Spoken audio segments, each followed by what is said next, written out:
All right, guys, we're live. Geek, I got your comment. I didn't do what I did last time and deleted the the message from the what's called. What's up, everybody? What is up? What is going on? We're here. We're another episode of In a Row Mic Check. This is the weekly show, or not the weekly show. This is the daily show where we talk about the latest and greatest in video gaming news. What is up? What is up? Everybody's filling up in the room. Good to see y'all. Hold on, while we're doing that, you guys missed a very spirited conversation about Call of Duty. We'll talk about a little bit of it here, while looking at the fact that Call of Duty is going to be pro enhanced. But before we do that, I want to shout y'all out in the chat. To keep building up there in the chat so we can talk about these games. Cold Blood, how you doing today, man? What's going on, brother? It's always a better day when I know Phil Spencer is going to be soon following Jim Ryan to the retirement home. Yeah. I do want to talk about that, but because and this is why you guys want to be a member. And we just so you know, we are still doing member goals. We still got member goals. Like if we hit our bi-weekly member goals, there are giveaways with that. If we hit our weekly member goals, we get to do the Foamy Fridays. There's not a bar there, but you can see on the panel to the lower left-hand corner, it still gives you the numbers. So you can track that using the main bar below. So if you use the main bar below, and I'm still working on workarounds. What it is I don't use Streamlabs OBS anymore because I was ripping. That was essentially just taking money from you all in the hopes that you guys pick out games for us to play and all the other stuff. It was an abysmal piece of trash. So we got rid of Streamlabs OBS. With that said, also, and Geek, I got to talk to you about this. What I want to do with Coldblood, I was just talking about it in between shows, is let's do the giveaway this Friday. Geek, I'll have to talk to you and square shipping away with you after we pick a member or a winner, if that's okay with you, bro. So let's talk tomorrow if you're free. Just hit me up on Discord or whatever, or I'll just call you direct because you dropped me your number. Just let me know a good time to call you, bro, so we can figure out the parameters and stuff. And this is going to be a members giveaway, right? I believe it's going to be a members giveaway. So we want to show, this is a special thank you to those that have been the staunchest supporters of the platform that made all these other giveaways and stuff possible. So if you want to be part of that, join our member family, hit that join button, hop in the Discord, or those that are active, you know what I'm saying, in the chat and stuff like that, that help make this show lively. So we really appreciate that. 3 more days to go and it's coming, says Twisted Sin. Yes, sir. Let me pull that up here real quick. Yes, sir. 3 more days and it's coming. I got a funny story to tell y'all about what's going on with my PlayStation 5 Pro. But a couple of things. I want to address something that Cold Blood said in the member show, or he asked me about.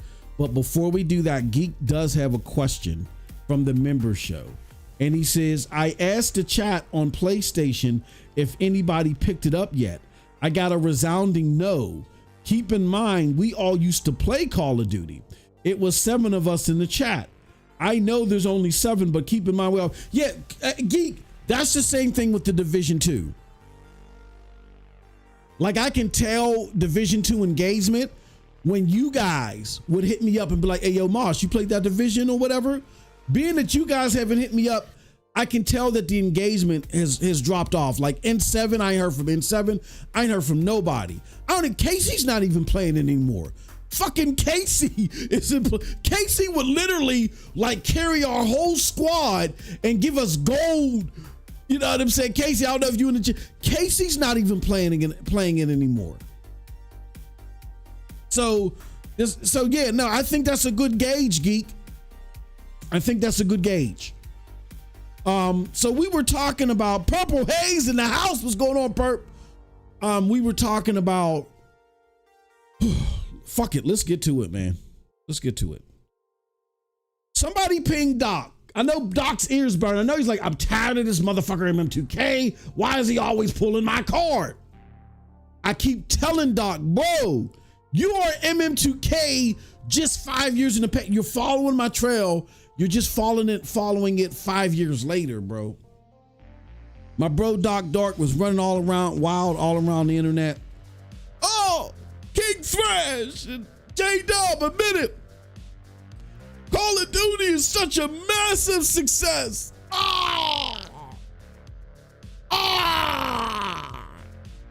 Right? It's going crazy. I was like, bro, why is he going crazy? So I looked at the stat that had my bro going so crazy. Let me see if I can find Doc Dark. Let me see, Doc Dark. My brother Doc. There you go, right there. All right, so let's go. He's running off through the hood. Here we go. Okay. This is what got my brother Doc shimmer me timbers. He's over here dressed for Halloween. He was dressed up as a Sea of Thieves character, trying to promote Call of Duty. Shimmer me timbers. Call of Duty's had the #1 total players, #1 hours played, and #1 total matches. Arg. Can y'all tell me what looks funny about this shit right here? Anybody? Somebody? Anybody? Arg. Let's take a shot at it. Well, no, I'm gonna ask Cold Blood. Cold Blood. Does anything look funny to you about this graphic that shows players, hours, and matches? Anything look funny about that to you, brother?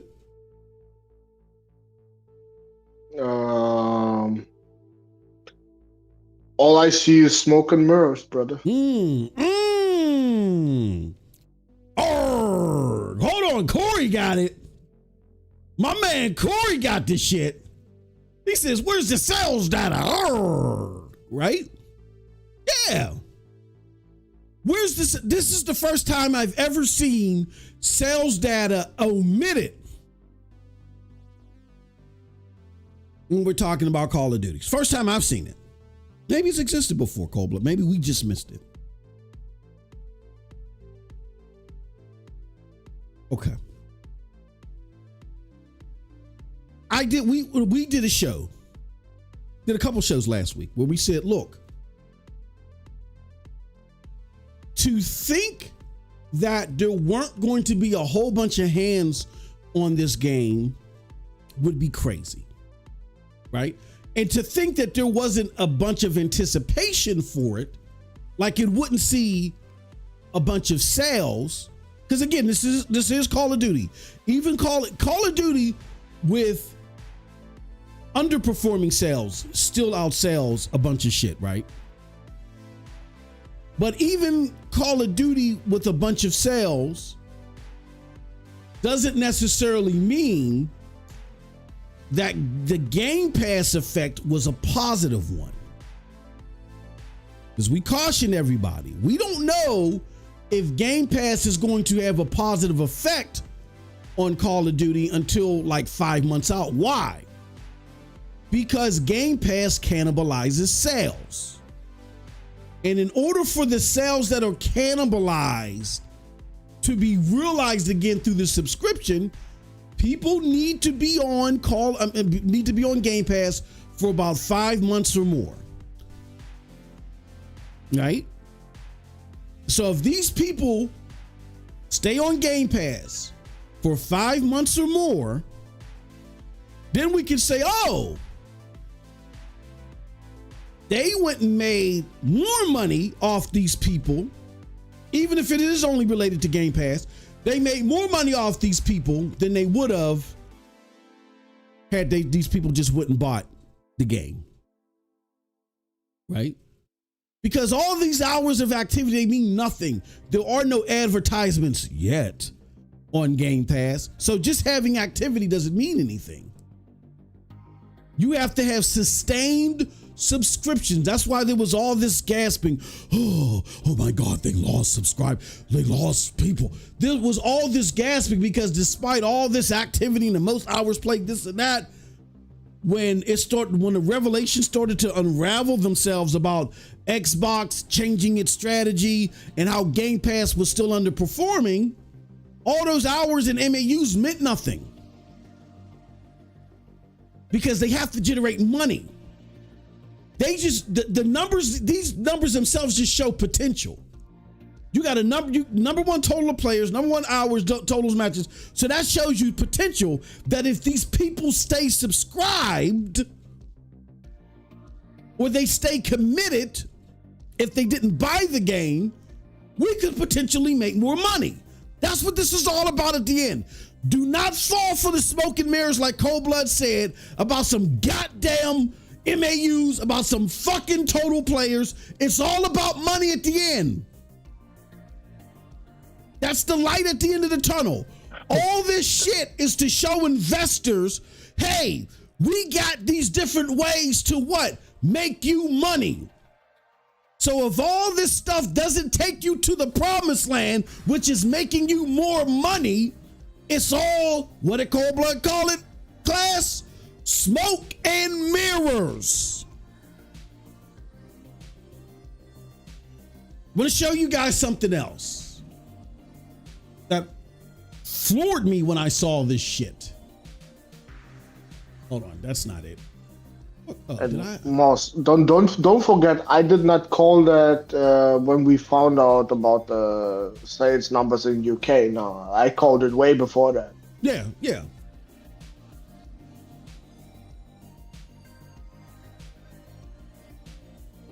We're looking at sales.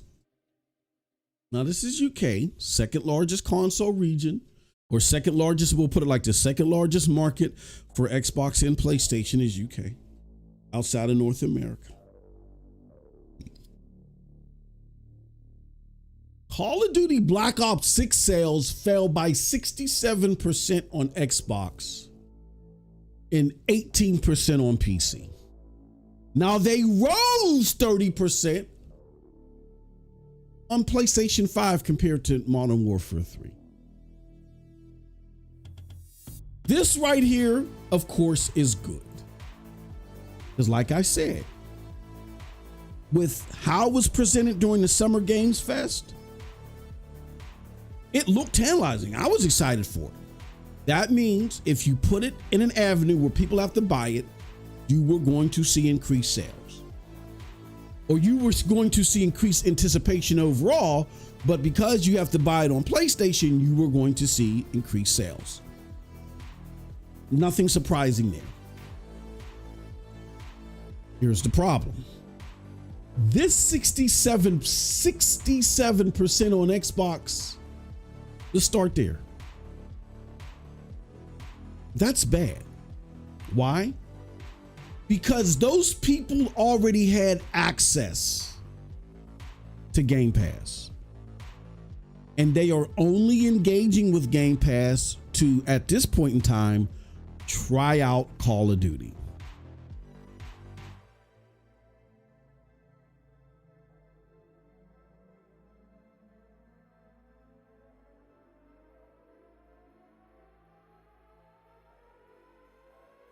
If you're under the delusion that these people are going to stay subscribed to Game Pass at $240 a year simply for Call of Duty, because these people already had access to it, you must be crazy. They're only subscribed to Game Pass because of Call of Duty. And that's just me imagining that this 67% just didn't say, fuck it, I'm done with Call of Duty. Or a portion of this 67% didn't say, fuck it, I'm just done with Call of Duty altogether. I'm going to give them the benefit of the doubt and just say the 99% of this is based off of, I can play this on Game Pass right now. So that means that instead of me day one having to pay $70, I now get to pay $17 to play it. Now, we've looked at other stores where we've seen 1 month Game Pass, particularly on Amazon, fly out the roof. Why? Because it looks like that you're going to have a lot of people that probably regularly would buy Call of Duty who would say, you know what? I'm not going to commit to this Call of Duty this time around. Maybe I'll try it first. And if these people decide after trying it, they don't want to commit to it. And because we'll talk to Cold Blood and see some of the statistics that he's seeing in some of the games that let you know that people may not be committing to it at levels. You may have a lot of people trying it, but you may not have a lot of people committing to it. That if Game Pass subscriptions don't make up for these drops in sales even on Xbox, that is bad. But even worse than the 67% on Xbox, I believe it's just 18% on PC. Because there is a possibility, because these are Xbox gamers, that a larger percentage of this might double dip. They might try it and then actually buy it. And that'll be a favor to Xbox, right? Even though in recent past with Starfield, we didn't see that. But again, Call of Duty could be a different animal and more people could want to commit to it. Here's where there's a concern. The 18% drop on PC. We know PC gamers. We know the habits of PC gamers. They either are or they aren't. I'm not saying this definitively. I'm not saying, oh, it's over. I'm saying the most Xbox that was played on a Friday afternoon after Friends. Yeah, that, my friends, probably the celebration was probably a little bit too premature. We're not seeing this. This is a significant hill to climb, and I don't know if Xbox can climb this hill. This negative 18% on PC, I don't know if they can climb this hill. So that means that when Amy Hood goes and crunches these numbers like she did for Starfield, where she calculated, hold on, we could potentially make this much on Starfield if we leave it multi-plat versus what you want to do, Phil, which is make it exclusive. When the final numbers came in, huge gap apparently between what they could have got if they would have stayed multi-plat versus what they actually got. Hence why you just see like the win out of the sales of Starfield.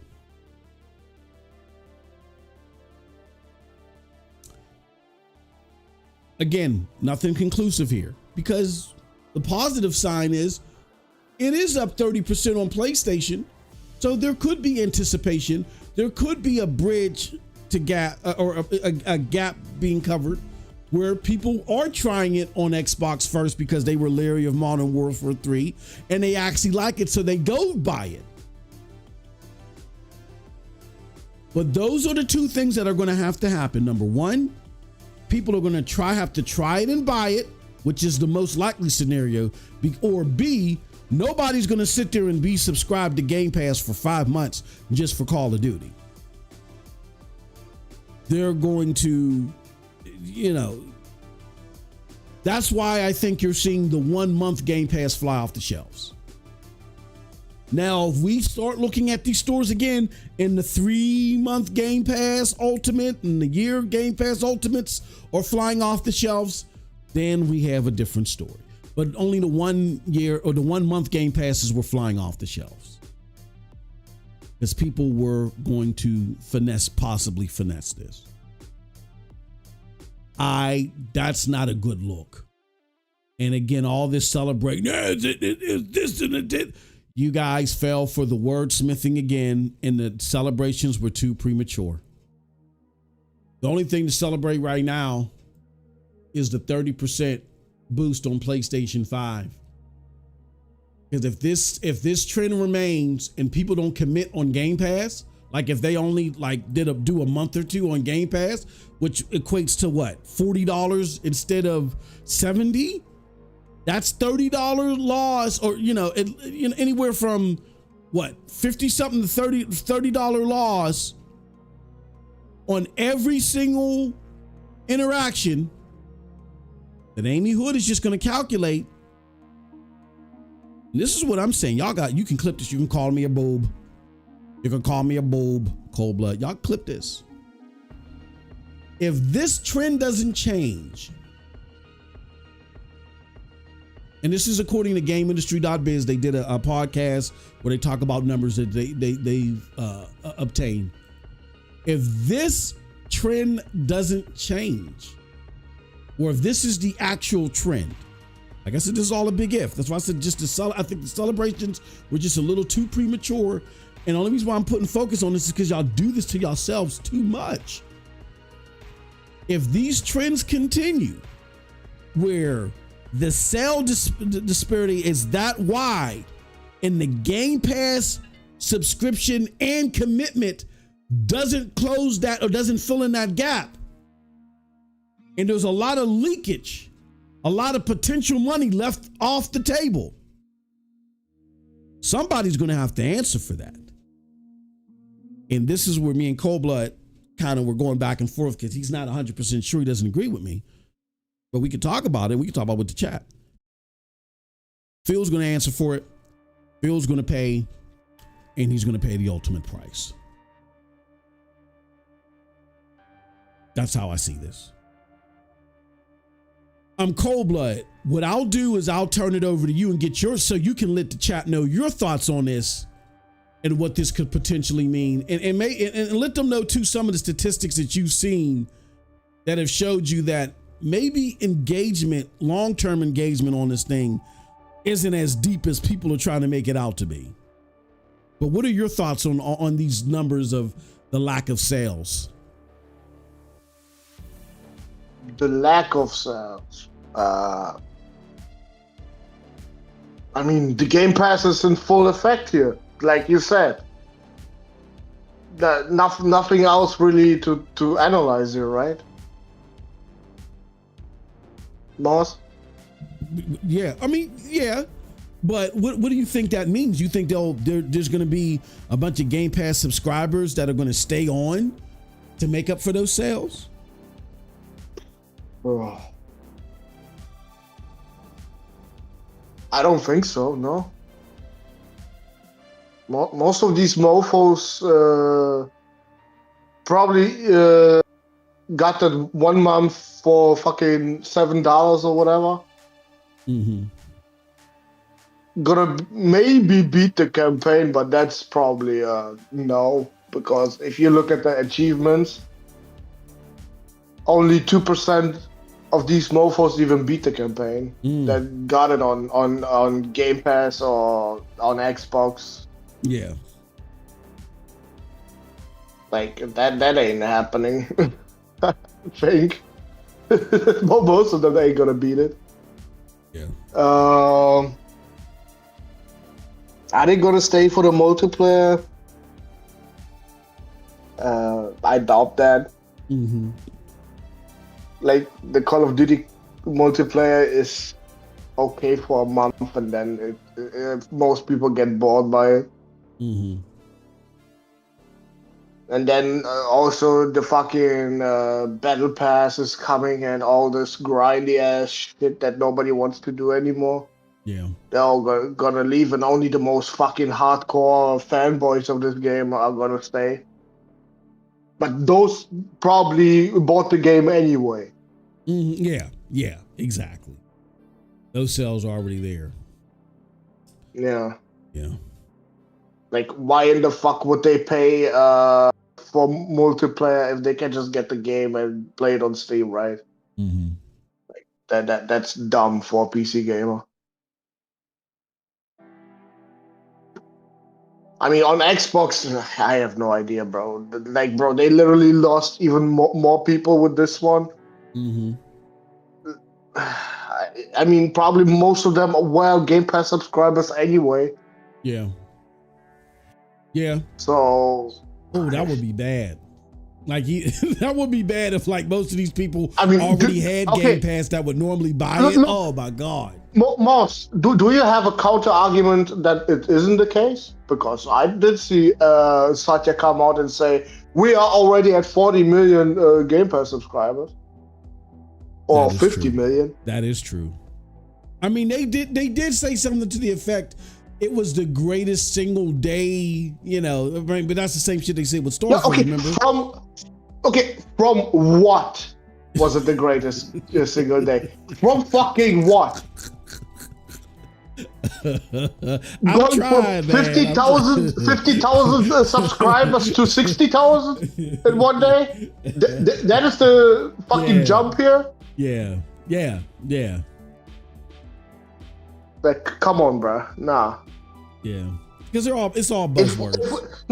If we're really gonna be all about the fucking numbers here, tell them to us. Yeah, give us the actual numbers. Yeah.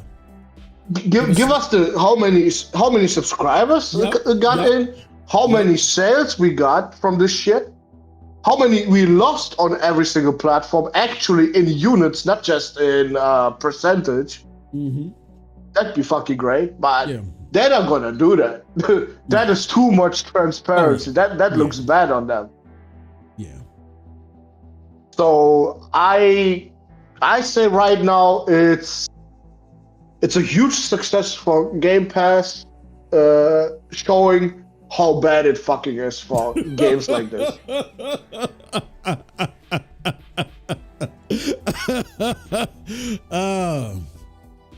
Yeah. I mean, I don't have a counter. I mean, the only thing I can say is,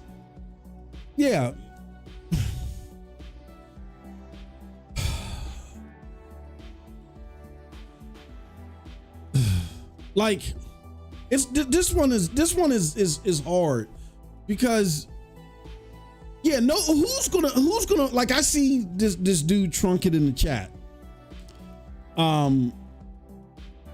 He's like, Phil sent him out. His Microsoft marketing actually worked. The sales went up as PlayStation 5 as well. That's all good from TruckNet. You're not addressing what we're stating here. You are looking at 67% drop in sales on Xbox, 18% drop on sales on PC. And what we're saying is that's due to a lot of people getting the game on Game Pass. You can't just sit there and say, oh, well, then that's good. Because in order for you to engage with the game on Game Pass, all you have to pay is $20, or on PC, fucking $12, right? That's a leakage of $50-something per case point. So we need these people on console to be subscribed for like 4 months plus, on PC to be subscribed 5 months plus, in order for that to be made up. So the question is... Moss. Black Ops 6 got 50% less of sales versus Modern Warfare 3. Probably the worst of the newest Call of Duty since Modern Warfare 2019. Mm-hmm. It got less sales than that, bro. What are we even talking about here? Yeah, that is, yeah.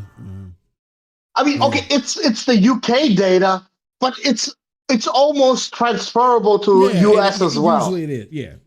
The UK data has been very, very mirror-like. Yeah. Maybe the Xbox numbers are going to look a little bit better in the US, but not much. Mm-hmm. Yeah. Not much, brother. No, I agree. If anything is gonna look better, it's probably the fucking PlayStation sales over there. Yeah. They're gonna look even better. Yeah. But just imagine again that is being touted as the greatest Call of Duty since whenever the fuck was the last good Call of Duty, yeah? And it gets less sales than probably one of the worst Call of Duties of all time. Bro, it's a fucking issue. And if you're telling me Game Pass isn't hurting this game, well, then I got a bridge to sell you, brother. Yeah. Yeah, I'm just trying to understand Trucknet's point, because he's like, that's good for Xbox. No, the 30% on PlayStation 5, that alone is good. But 67% on Xbox, and more concerning is the 18% on PC. That means that you have a good portion of people finessing this game. And we don't see any signs that these people are going to commit to Game Pass long enough to make their interaction with Game Pass fruitful. If the same thing that happened with Starfield happens here, Xbox will be at a loss, a serious loss, with the biggest game that they have in their catalog. That is not going to go over well. Moss, just for the record, I am for it to be in Game Pass. I am not against it. Absolutely not. Because I said, if you do this ABK deal and you mofos swore up and down that Call of Duty is going to be in Game Pass and don't do it in the end, nah. That's not how we do fucking shit here. Because if they can lie their ass off like this and get away with it, nah. Brother, then something's really wrong. Nah, this shit should stay in Game Pass forever now. That's not my issue. My issue is these fucking assholes on Twitter and everywhere saying, oh, it's so much better than everything else because of Game Pass. No. No, it's not. That is an absolute fucking lie. Well, I'll say this much. It's not going to, like, I'll tell you this much. If the game doesn't, if the game doesn't do well on, if the game doesn't do well on and as far as Game Pass is concerned, like if there's not a whole bunch of Game Pass, no, it doesn't matter. These bots better be on their ass as soon as they say, now we can't have Call of Duty there anymore. They should be on their fucking ass. No. Demand that it stays there. And you always get the next one day one in Game Pass. Demand that shit. Because that's what you was fighting for almost 2 years. Well, they can get on their ass, bro. They can get on their ass all they want. Versace is not going to care. If you get that much leakage and they can't make it up, oh, you could forget it. Like the game. Wait. Did you shout out Twisted Sin for his $2? Yeah, I did. Okay, because he's about to go. Yeah, you can forget it. If they cannot make up that gap, it doesn't matter. Satya just doesn't care. He's gonna say, most they better keep the same energy and unsubscribe from Game Pass. They're not gonna do it. Bro, they should have unsubscribed. Wait. Not from Game Pass. I mean from Game Pass Ultimate. They're not gonna do it. They should immediately go back to fucking core and stay their ass there. They're not gonna do it. Look, man. Not then. Well, if they're not gonna do it, not speak with their wallet, then fuck them. They deserve it then. Trucknet, Trucknet. Welcome to. I don't remember your name. Do you remember that? Do you remember this name? I think we know Trucknet. We know Truck because I was calling him Trinket. I have no idea. Yeah, I remember. Oh, is that dude? Yeah, Trucknet. Yeah, just Trinket. Trucknet. You're confusing sales with monthly or active engagement. Let me give you a prime example. Helldivers on PC still is killing it in sales. It's still like, I think, top 10, top 20 in sales. It's not 10, top 20 in engagement. So you get a lot of people that buy it still. So that's why Call of Duty was top 3, top 5. It's top 3, top 5 in sales, right? And don't get me wrong, it was top in engagement too. We're talking purely about sales. The sales have significantly gone down. Now, when NPD releases, it's still going to be number 1, right? We know that. Like Starfield was number 1. It's going to be because it's such a huge freaking game. But here's what Microsoft doesn't want. This is the business side of it, my friend. Microsoft does not want to have this IP that, to Cold Blood's point, which I didn't even fucking thinking about, bro. When Modern Warfare 2 came, Modern Warfare 2, like everybody loved that one, right? That was the one that was highly liked, right? I mean, it wasn't bad, but yeah, liked, not really, no. Okay. Because I know 3 is the one they really, but 3 did worse than 2. So we're already on a decline as far as sales are concerned. 3 did worse than 2. Now, Black Ops 6 is doing worse than 3. Now, granted, you got more people to play it than you did the other ones. But what does that mean if the money doesn't come with it? You understand what I'm saying now? They're not going to see the money until these people commit to several months. And that's what you got to ask yourself.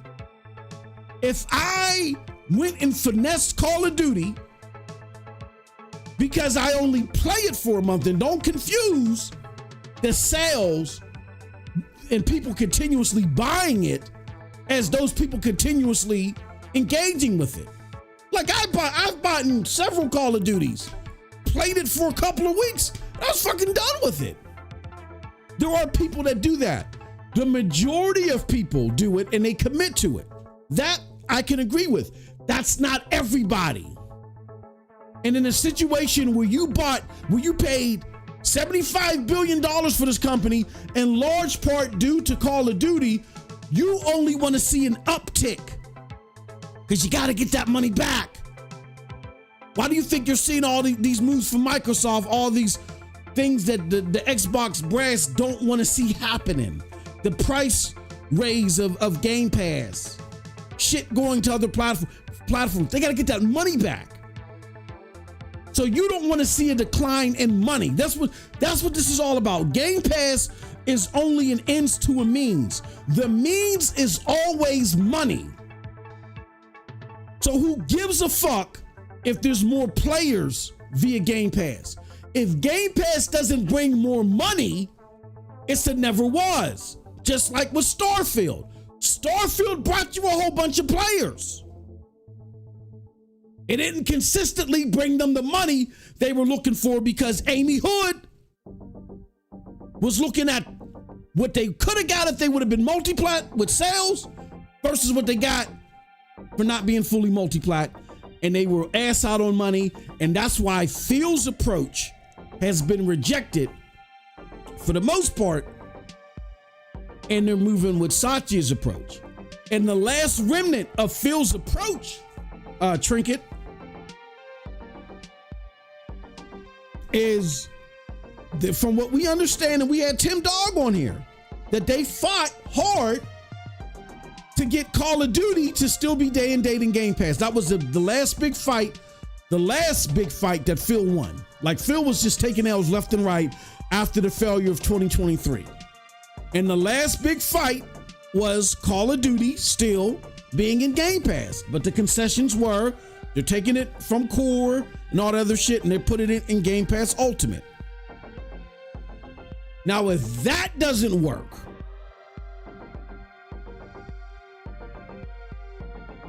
like, look at this, bro. Like, if this is all factual and true, put a big if to it. If this is all factual and true, 67%, that's almost 70% drop in sales.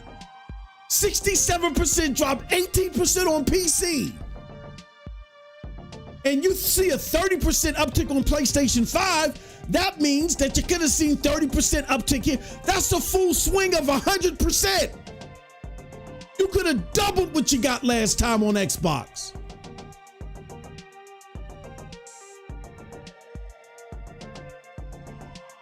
Oh, no, I'm sorry. No, you could have seen a 30% uptick on Xbox. You could have seen a 12% uptick on PC. If those percentages trends were, would have been across the board. Instead, you lost. So the only saving grace is if people use Game Pass to try Modern Warfare free, Call of Duty 6, Black Ops 6, and then they end up liking it, so then they buy it, or which is the most likely saving grace. Because B, you could have scenarios where people will just sit there and stay committed to Game Pass just for Call of Duty. But why the fuck would they pay more for Call of Duty and lease it every month opposed to just buying it like they normally would? You're saving yourself money and you're not getting anything extra from it. And gamers don't routinely do this. They don't pay more for something when there's a cheaper alternative. If anything, the reason why Game Pass isn't doing the numbers that Microsoft needs it to do is because people are always trying to finesse it and finesse the games that are in it. So again, I just think that the celebrations are a little bit premature. We still got some time to monitor this thing, and goddamn, the mountaintop to success in regards to Call of Duty being in Game Pass is a lot higher than we thought. Holy fuck, 67%? Holy shit. We got Mag in the house. Hold on. We got my brother. Mag says, can you come up here? Can you come up here, please? Oh, I want to hear what he has to say about COD.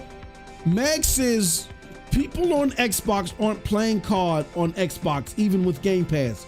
The two simplest achievements, one takes 25 minutes and one easy multiplayer achievement takes about 4 hours, haven't been completed by, holy shit. Hey Mag, do you have a few moments? Can you drop by or no? If you can't, that's we got to get you on the show sometime this week. God damn it. Well, that's exactly what I said. I got you, brother. I got no, not a problem, Mag. Not a problem, Mag. I'll take your rate check. He's like, hold on, I didn't write you a fucking rate check. Oh yeah, I'm writing you a rate.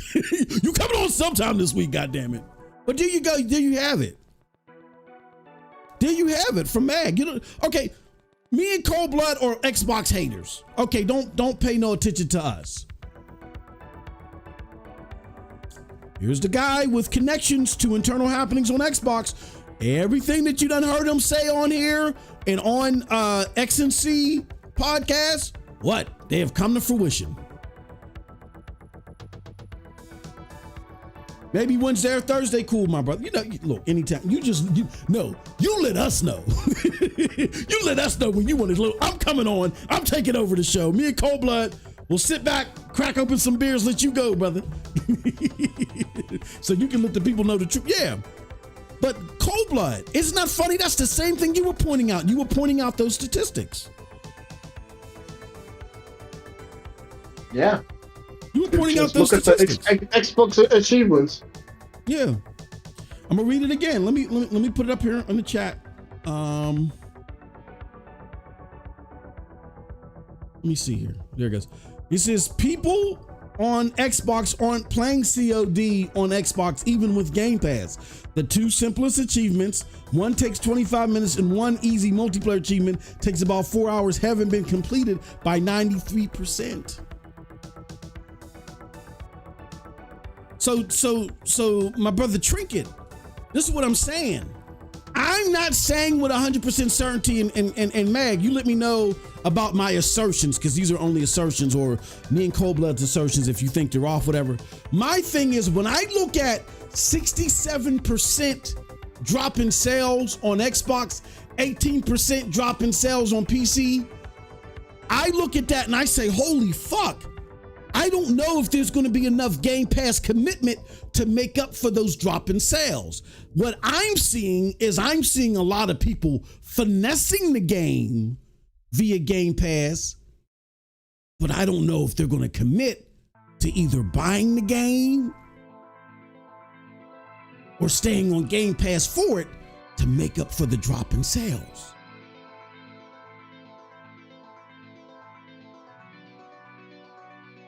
So that's where I'm saying, like, I think the celebrations were too premature. We'll see if more data comes out. And to your point, Cold Blood, like, and again, this isn't me hating. I'm playing 15 minutes of the multiplayer when I can finally get in the motherfucker. I'm playing the multiplayer. I didn't mind it. You know, I'll get back to it. You know what I'm saying? I'm gonna get back to the not the multiplayer. I'm gonna get back to the single player. Cold Blood.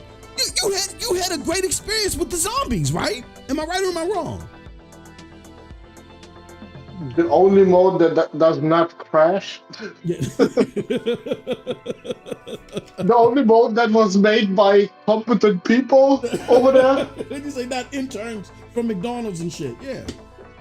Yeah. Yeah. We don't have much negative. I mean, we're not saying that, oh, this is the greatest thing since sliced bread, but we're not sitting there dogging, calling the game dog shit.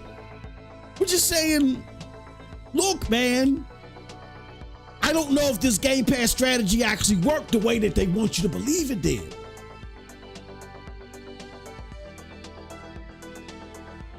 And my thing is, this is important for people to know. Trust me, as a former Stadia guy, and I totally believed in the staff there, the people there, and what they wanted to do, just like you guys might believe in Phil and him wanting to actually compete, because he does actually want to compete, and he did fight for all intents and purposes. And Meg, you tell me if you heard otherwise, because I heard from Tim and others that it sounded like that Phil fought for Call of Duty to still be day and date in Game Pass. And Meg, I don't think you have to confirm it, because I think you already confirmed it here. I think you said the same thing, that Phil wanted Call of Duty to still be day and date in Game Pass, and he won that battle. So just like how you guys like those elements of Phil, there were elements of the Stadia team and the things that they wanted to do that I loved and I liked. It doesn't matter. They didn't make the ultimate decisions. ABC Corp is the one that pulled the cord on fucking Stadia. And I'm gonna tell you this much. If y'all keep glazing over this shit and like, oh, it's gonna be okay, and you guys are falling for all this preemptive celebration that isn't warranted yet, and there's actually a problem, you're gonna be in a world of hurt. Even Cold Blood emphatically was saying, well, you guys better throw their feet over the fire. I think by then, in my opinion, Cold Blood's gonna be too late. Because I think one or two things, this is where we have a difference of opinion, but I think it's worth discussing. I don't think Satya is gonna care. You wanna know why? And we'll get to the chat after Cold Blood puts his 2 cents in. I don't think Satya is gonna care. You wanna know why I don't think I don't think he's gonna care, because by the time they make that decision, they might simultaneously make the decision that Phil's gone.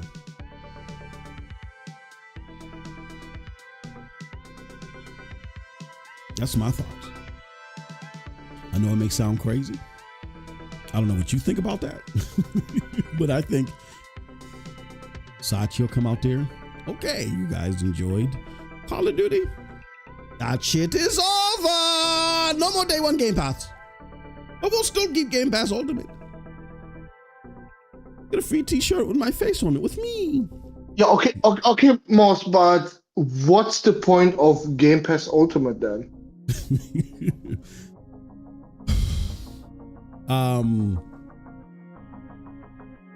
xCloud? Yeah, xCloud. Oh my god. And a t-shirt Sure. Satya. That would be the MO of Xbox, selling you the most inferior shit in the most expensive way. Or they would have to, or they would severely raise the price again. Like that's what I predicted since Ultimate was a thing, that it's gonna be more expensive every fucking year probably. Like Ultimate will go up $9, or Ultimate, or Phil would just probably say, sorry y'all, we're just yanking Call of Duty out of there. I mean, cause look. Yeah, but Moss, explain to me what is the point of Ultimate then? If they're just gonna yank out all the games that are fucking worth it somehow. I see what you're saying. I'm just seeing Satya just not giving a fuck. Because look, bro, think about it this way. If Game Pass is causing 67% drop in sales, 18% drop in sales, and you yank, it's just say at this point you just yank Call of Duty. That's all you do. You yank Call of Duty, or you make Call of Duty a 6-month holdout. Because remember, in these other tiers, the other tiers are a year holdout, or even more. You don't know. They don't know. But you make Game Pass Ultimate for Call of Duty only a 6-month holdout. Yes, you are 1,000% right. The companies would go ape shit. I mean, or the consumers would go ape shit. I don't think Satya cares. You're bleeding money through this service. That's just my opinion. Okay, Moss. Okay, how is Satya gonna explain to these mofo's that they're gonna pay a fucking premium for shit that is not coming for 6 months or whatever? Well, see, here's the thing. Okay, I know. Look. First and foremost, before I talk to you about Game Pass, I just want you to know Phil is fucking gone. He's gone. He's gone. I'm sorry. Secondly, yeah, I mean, you'll get all these other great games. Fallout 76. Phantom Dust, the original assets. You get all these great games in Game Pass day one. The Falconer. Yeah, we got the Falconer. But you're not going to get Call of Duty. But here's what's going to happen. Listen to me. Call of Duty is coming 6 months later. Why is that better? Because all the other Game Pass subscriptions, you gotta wait a year, maybe 2. So that's what we're going to do. You don't like it? It's my left nutsack and deal with it. Y'all, did I say Phil is fucking gone? He's gone. Oh, you don't like it? Motherfucker, I just got a $30 million raise. Okay, Moss, but Moss. But right now, the point of Game Pass is because they don't have any fucking sales over there at Xbox. Mm-hmm. So you're saying he gonna make them fucking wait till it's in Game Pass and not give them anything else in return? Normally, I would agree with you on that point because it makes so much sense. But here's why I don't. And just looking at Satya's habits, and this is just 18% on PC, bro. That 18% on PC, I think, is enough to make Satya nervous and say, and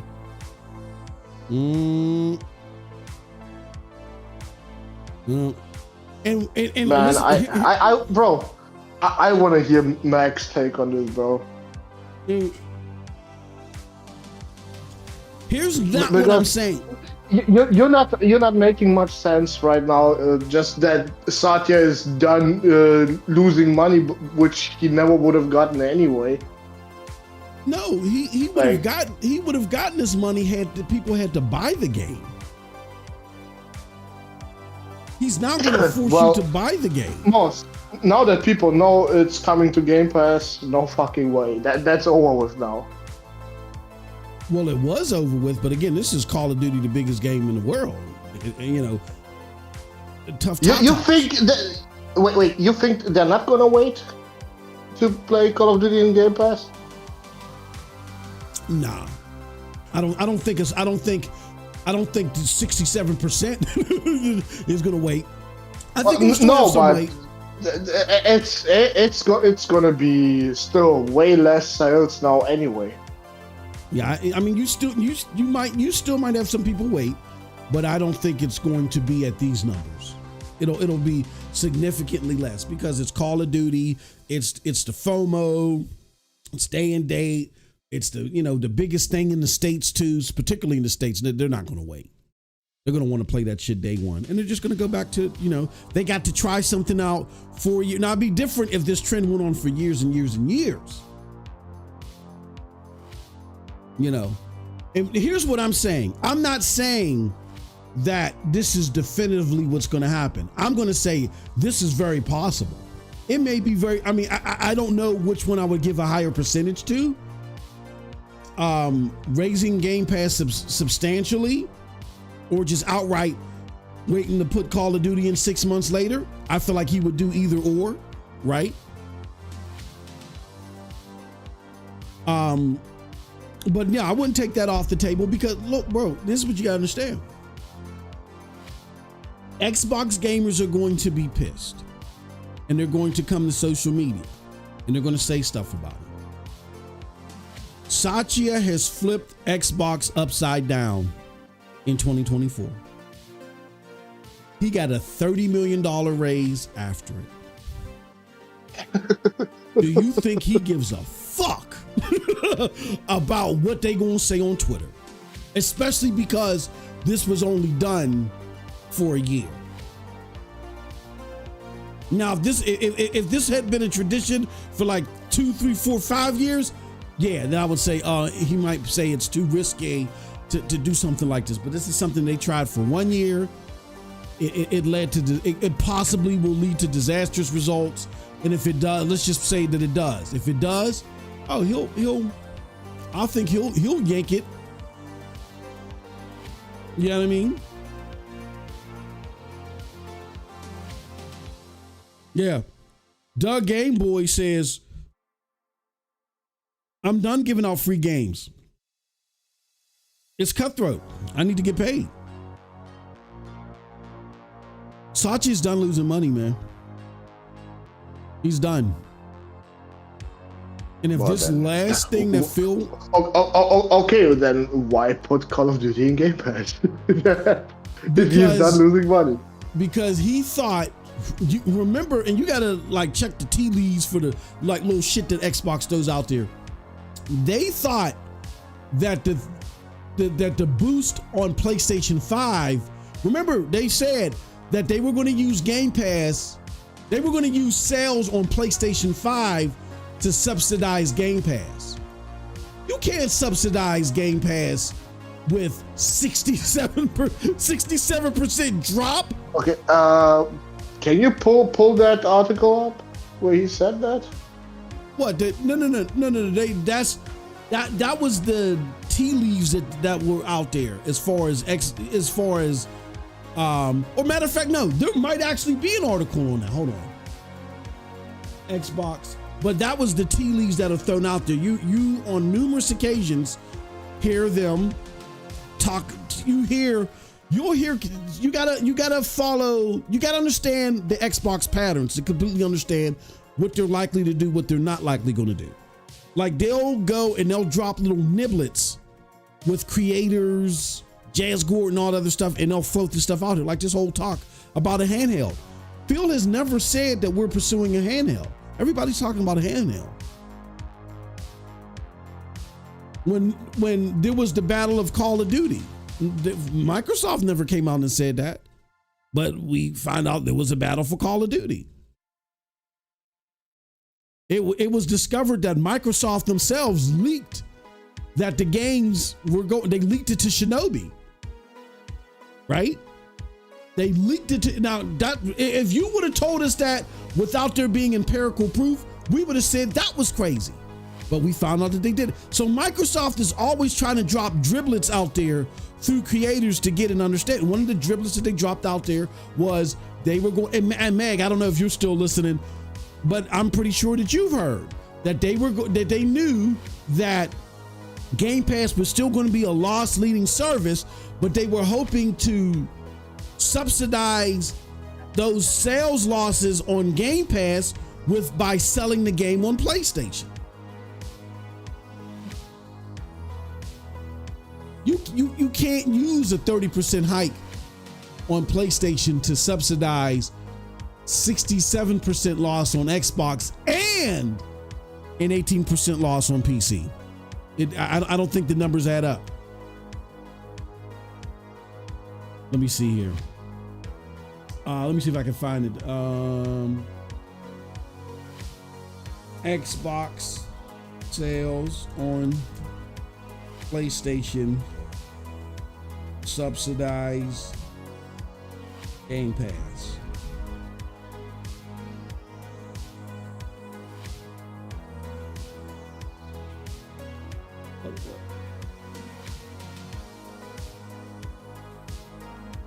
If Satya actually said that, he's even more delusional than these fucking bots. No, I don't think Satya said it. I think somebody in Xbox had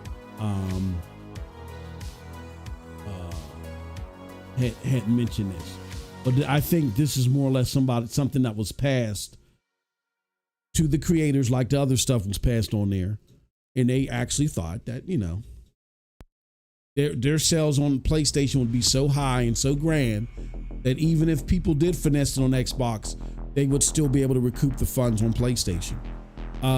In this case, no. Maybe with other games, yeah. Call of Duty, no. And maybe and again, I don't think Satya thought that. I think that this was something. If let me put this up here from Mag. Mag says, he says Phil did indeed fight for Call of Duty on Game Pass. Microsoft had no intentions of doing that, right? So Satya never wanted to do this. If anything, Phil approached Satya with a business plan, with slides, with data that pointed to whatever losses they got because it was sales were cannibalized in Game Pass, they will make up more for on PlayStation. And Satya said, "Okay, Phil." And the data was astronomical, or we don't know yet. Astronomically wrong, possibly. So, just my thoughts. My thoughts. I know Cold Blood doesn't agree with me at all. He said, "You're not making any sense." But I'm just telling you. I'm not.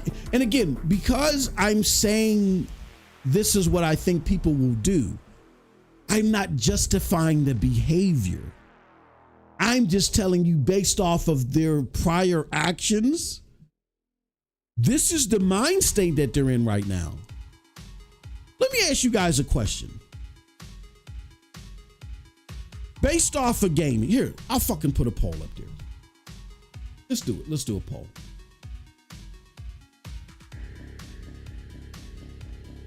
Based off of Xbox's performance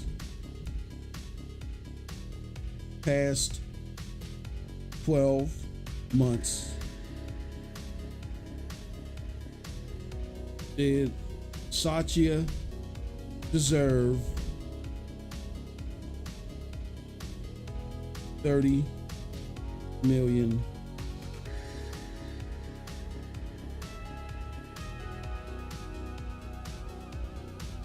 raise?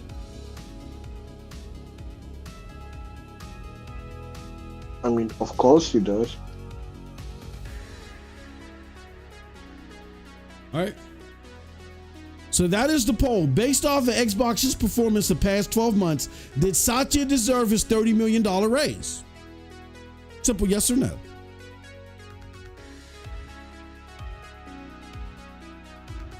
If your answer is no, I mean, $30 million fucking dollars? $30 million. Yes, most. Well, of course he did. Well, if you're if PlayStation probably thought he did.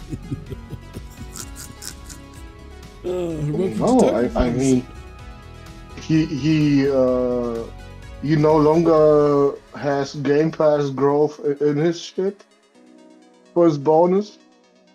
He laid off 2,500 people this year alone. I mean, of course he does. Now that there's less to pay and less to consider for his bonus. But did the business grow outside of their absorption of ABK? Which, I mean, Microsoft probably did. Well, that's what I'm saying. I agree. Now, he didn't get. Trust me, he didn't get that raise. That's the point I'm making. He didn't get that raise for anything related to gaming. That raise was purely off of everything Microsoft. It had nothing to do with gaming. They're in a hole, even with ABK, 1.9 billion. I mean, if you said did he morally deserve this, I would say no. But if you're just telling me if he deserved it, yes. I mean, ask me if he deserved it. Morally, absolutely not. That is the most deplorable shit ever, bro. You lay off so many people and you get fucking rewarded for that. That's crazy.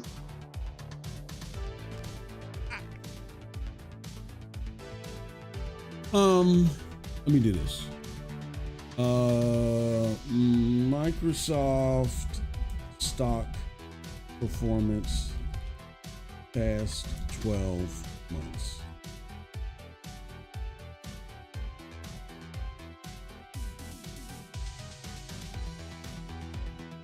So today is okay. So that would have come out October 31st or something like that.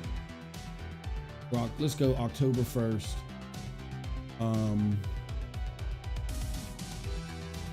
For the stock price, 428. Let's go to October.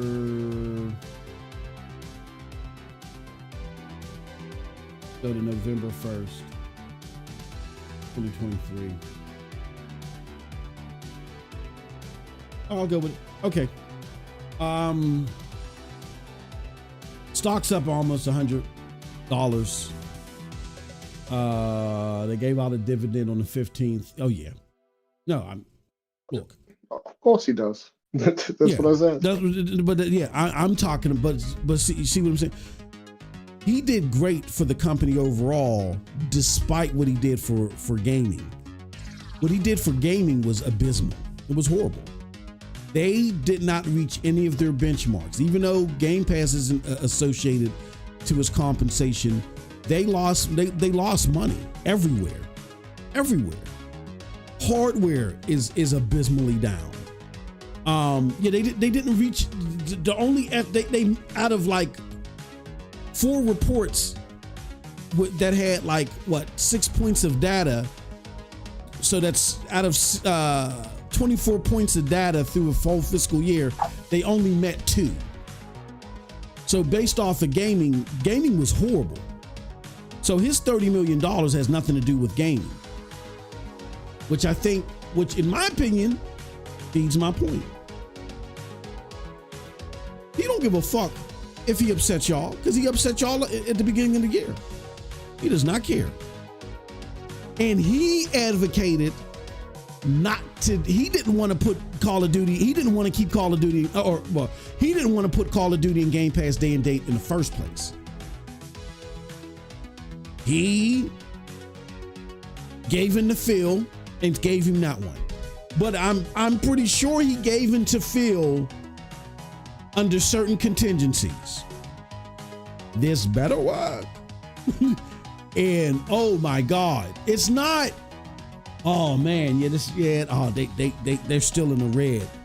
Like, this is a tall ass mountain to climb, and I don't know if they can climb it. So, yeah, I would even say, I would argue on behalf of Satya that he deserved it. I mean, I think it sucks that you laid people off, but the whole industry is doing it. Now, $30 million is a lot of fucking moly. I mean, I don't know where they got that amount from, but the stock did go up 30%, which is fucking massive. Or 25%, I'm sorry. No. It went up 30%. Stock went up 30%, which is massive. They were able to pay out dividends too, regularly at their normal rate. Oh yeah, the company is doing good. As of October 1st. As of October 1st, they did great. Then something happened and the stock went down, like, I'm gonna say 7%. Like, something's happening. Call of Duty didn't bring the money in. Something happened. Holy shit. Like, the stock had really hit a high October 30th. Then as of October 31st, I don't know what happened. The stock just been dropping since then. Saw a significant drop on October 31st. And it could be because, isn't that when the report came? Is that when the report came out? The financial report came out? Maybe they heard that raise. They're like, yeah, motherfucker, that's a little too high. That's a little too high. But yeah, man.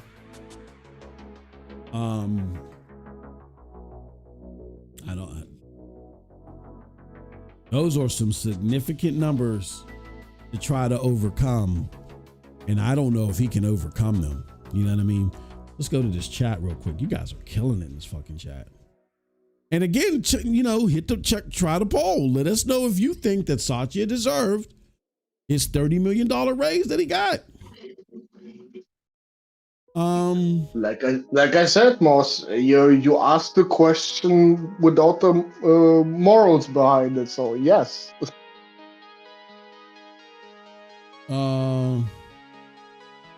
Trucknet says he made $25 billion in a quarter. He deserved it. It's Trucknet. I agree with you, but I just want to throw the caveat out there. It's not just about how much did he make. How much more did he make? You guys got to, one thing that we got to understand is that when it comes to the market, you $25 billion is like a generational wealth thing for you and your family. That's nothing to Microsoft. It's always about more. How much more did you get? Companies that are publicly traded, they have two big competitors. The rest of the market, and their number one competitor is themselves. They're always measured about how they're doing in the sector that they're in, but more importantly, how are they doing versus themselves a year ago or a quarter ago, but preferably a year ago, right? So yeah, he made $25 billion. That's a lot of money. Me and you are running down Fifth Avenue butt ass naked with sparklers coming out of our mouth. We got a $25 billion. Somebody hands us $25 billion. There's nothing to a company like Microsoft. So it's about how much more did they make. The only reason why I'm bringing it up, I hate to sound nitpicky, Trucknet, but I'm just trying to get us as consumers out of these superficial, looking at these ways, these dollar amounts in superficial means. He made significantly more. So it sounds like, if I did the math real quick, if I had to guess based upon the stock, which this isn't a great indicator, times 0.25, maybe they made 18 billion last time around. And here's another thing that you got to think about too, Trucknet. I think you're talking about what they did, what they're doing in relation to to gaming. They made $25 billion because they bought ABK. So 6, maybe 7 billion of that is from ABK. That's from the acquisition. So it's not like he made 25 billion. They acquired 7 billion while making another 18 billion, which is actually a loss. When you look at the first 4 quarters of them owning ABK, including ABK numbers, they're operating at a $1.9 billion loss versus the expectations they set. So when it comes to gaming, they're doing abysmal.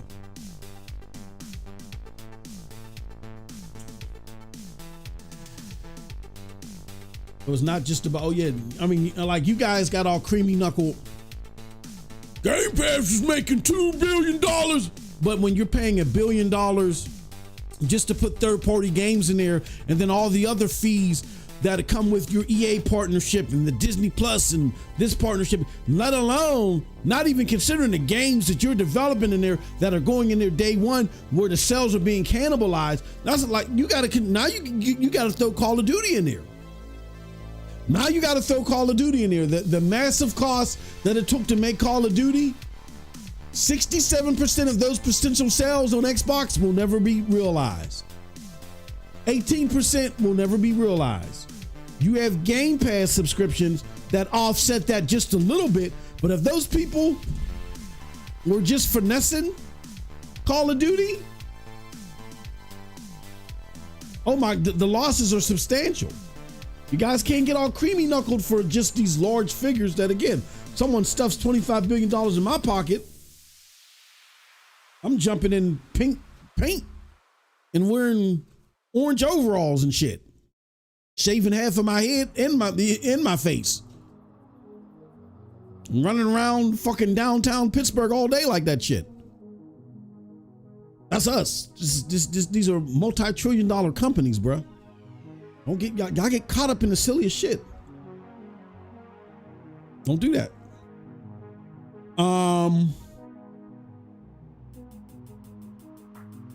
Andrew Wilkins says, let me see if Andrew Wilkins is going to say something about my beloved 360. Now he says, have y'all seen Xbox fans mad at Paris because he's praising the Pro? And of course he hops on the Xbox podcast, tell Xbox fans to ease off him. Xbox fans are also damn sensitive. Okay. Here's the thing with Paris. And shout out to Mag, because Mag's been on the show and he gave a defense for like Colt and, Fonzarelli and all those other folks. And Fonzarelli, I really don't have a relationship with Colt. I ain't got nothing against Colt. It's just, say some crazy shit, I'm call it out. Friend or foe. Cold Blood and I do it all the time. As y'all just saw, Cold Blood told me I wasn't making no fucking sense, right? And I cried, Cold Blood, oh, fuck that, man. You need your own channel now. No, like if we're not being thin-skinned about this, and somebody says something that doesn't make sense to somebody, and we're two grown fucking adults, my good friend should be able to say, Mosh, you're not making any sense, and me not like blow a gasket and shit, right? So I do it friend or foe. That's all I know how to do, is just keep it straightforward with you. So I don't have a problem with Cole. You say crazy shit, I'm just gonna call out.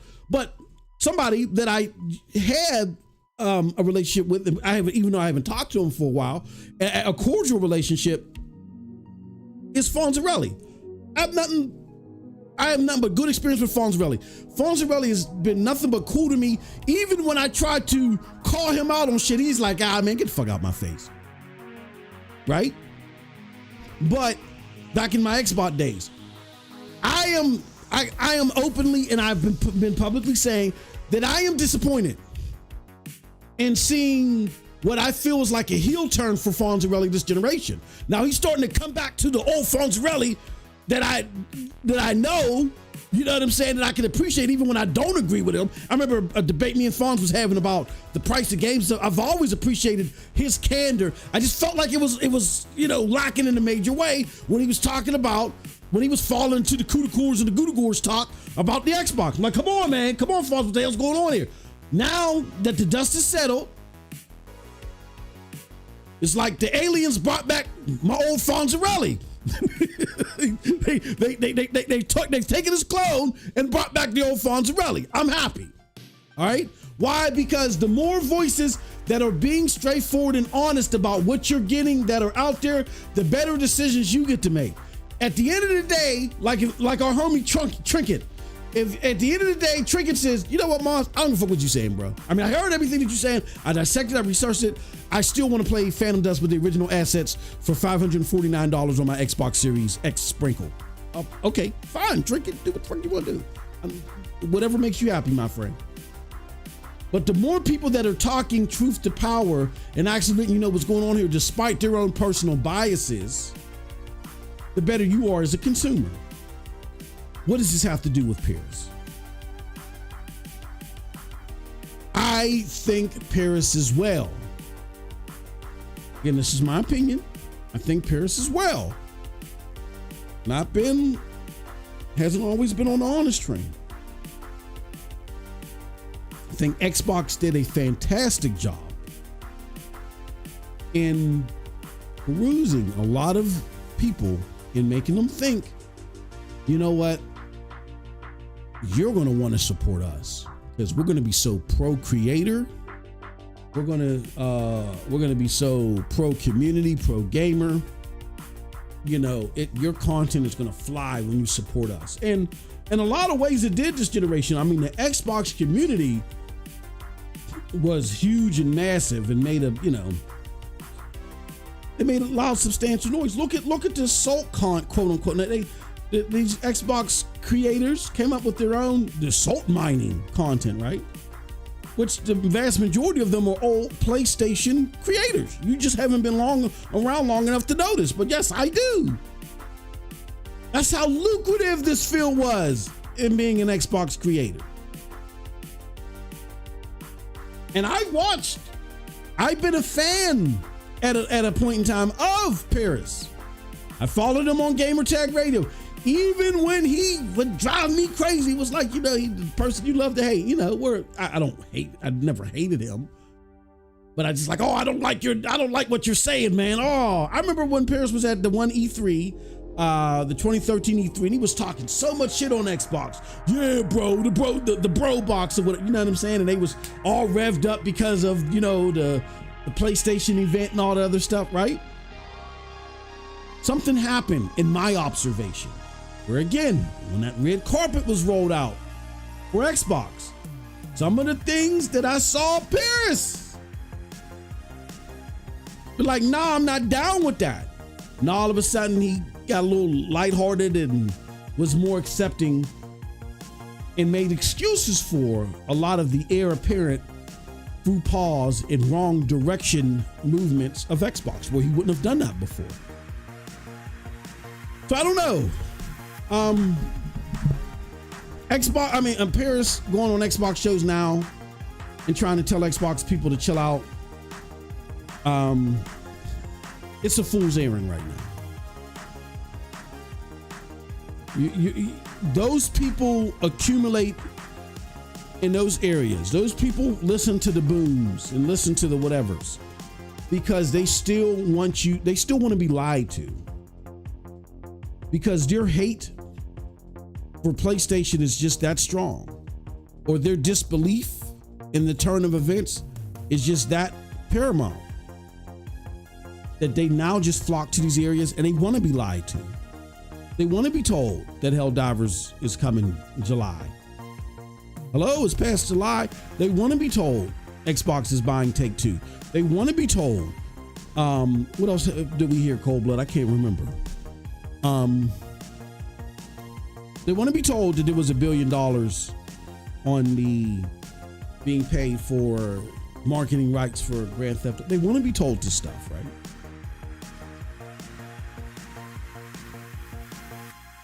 That's what they want to be told. So I don't know. Number one, I'm glad to see these creators come back to their senses. There's really no other way to pronounce it. I'm glad to see the creators come back to their senses. You know what I'm saying? And talk authentically about their truth, about what really is in the hands of gamers. I appreciate that. But two, you got to understand, the internet doesn't go away.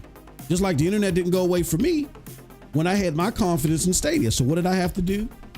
I had to go out there and I had to say, I didn't say, oh, my bad takes, or I didn't ignore it. I had to address it straight up. The moment the day was announced, I did it. Transparency is the master. Transparency is so key. So, instead of telling Xbox people, get over it, shove it up down your pie shooter, or whatever. It's just, to me, it's grandstanding at this point. Unless you're just in a discussion with civil-minded people that may just have, like we'll bring Will Sinks on. Will Sinks is still pro Xbox, you know what I'm saying? Or I might, fuck with my brother Doc Dark and, call him out or whatever. Even though I don't agree with him. Unless you're having conversations with civil-minded people, going to these rabbit corners or rabbit wings of the community and giving them a finger wagging, it's grandstanding to me. There's no point. Just go back to form. Okay, you thought that the nectar was sweeter on that side, came to find out it wasn't good for you. Now you're back, just continue doing what you're doing. There's no need of grandstanding. When those people break out of their psychosis, they'll come and they'll join us. As we see here. A lot of the people that are Xbox fans that come here and join our chat, yeah, we may, rough them up, gang jump them into the family, but they're part of the family. They will come but all this finger wagging shit, let it go. That's my message. So I'm glad to see OG Paris coming back and talking to his senses, and I hope he, realizes that the Xbox gravy train is done. But ultimately, what I want to see from any creator, not to just pile on him, any creator, is that with all that silly stuff that was being said, despite the evidence, despite the intelligence that we know that you guys have, I do what I did when I came out with Stadia. I came out and I owned it. I mean, I didn't own every whimsical line that was thrown my way, but I came out there and said, you know what? And first and foremost, let me give kudos to the Google Graveyard dude. You know what I'm saying? That was one of the first things I did. I gotta give this motherfucker his props. Hey, what's spot on? That's what you gotta do. Trying to avoid this, trying to now finger wag like that shit didn't happen, trying to label it bad takes, that doesn't change the history. And people make mistakes, but you gotta own it. You know what I mean? Andrew Wilkins says, I'm blocked by Jazz. I never interacted with him. Xbox. Look, man, Jazz is, and again, Jazz is, he's a different animal. I told you guys about my interaction with Jazz. Jazz is not, I'm not saying he's a horrible guy, because I don't know him. But Jazz is not a good faith arbiter of the truth. Jazz has the things that he wants to see happen. And sometimes he will put articles out there or phrase things in a way that shifts the facts to make it look like that factually things are happening the way that he wants to. It's reminiscent of D-Batch when that whole Assassin's Creed thing came out last gen, and D-Batch was like, yeah, this going to be, what did he say? What was it about Assassin's Creed? It was going to be a 4K 60 mode for Xbox One. Everybody's like, that D, don't go out there with that shit. No, I'm going. And he got plummeted to the earth's surface with that shit. Was flying high, got smacked. Mosquito smacked his ass to the ground for that one. Because D wanted it to really be true. and he was going to phrase it and present it in a way that made it seem like it was factual. I think that's very dangerous. Even if he doesn't realize they're not, very dangerous when you do stuff like that, because people are, expecting you to have journalistic integrity to where you vet things, regardless if you want them to be another way. If they're a totally separate way, then you don't talk about things that way. And two of the more paramount things that come to mind, this Black Myth Wukong thing, and more importantly, when the questions were arising at first about Xbox going to putting their games on PlayStation, and he worked with Xbox to be like a third wing of their PR team when they did that interview talking about, well, Game Pass isn't going on any other platform. That wasn't the question. The question was, are these games going elsewhere, whether they come through Game Pass or not? See, he aided in that illusion. That's a whole different problem. So my thing is, I'm not looking at people like Jazz. Jazz is in a lane to where, yeah, at times will factual things spout out of that hole? Sure. But I'm not relying on that lane to be factual. It is what it is. And I can say that without trying to insult him. I've been there, done that. You know what I mean? And I've only insulted because I don't like when people knowingly deceive other people. It's not about you. You can be a bonehead and make a mistake on an assessment, but when you knowingly are deceiving people, I don't like that. But I don't need to call people names anymore. You guys see everything for what it was. For all the people that were over-exaggerating, grifting, whatever you want to call it, they're all exposed now. They're all scrambling, trying to find their new message, whatever. But I'm never expected, continuous trinkets of facts to come out of that way. So if you're blocked, like I'm blocked too, Andrew, don't feel bad, or welcome to the club. I'm not worried about it at all. I'll be honest with you. I don't, the blocks that bother me are Jason Schreier. Jason Schreier blocking me annoys me. You know what I mean? Because he didn't block me based off of something I said. He blocked me because I exposed something that he did, and I talked about it in a video. I never tagged him on it, and somebody else got mad after they heard what I said. And Jason, I heard that you did this and you did, and they went, and I was like, bro, don't do that. Don't do that. But whatever. Yeah. Now them boys got cut off. Now you want to grift. If you lose it, take it like a G. So many pick wrong now are lukewarm PS supporters. I'm on my way. Too many fake gamers and liars. Yeah, there's only one Jazz, and that Jazz Grindhouse. Yeah, we got to reach out to Jazz and see if he gonna come and do a show. Still got to do that again. Boom said his OG PlayStation 4 Assassin's Creed cord melted due to heat blowing out the back. Crispy Bomb said PlayStation 4 output so much power that it tripped GameStop circuits when he had to turn it on. I don't know. I mean, look, a lot of these platforms, Wilkins, have just been regulated to anti-PlayStation rhetoric. That's all.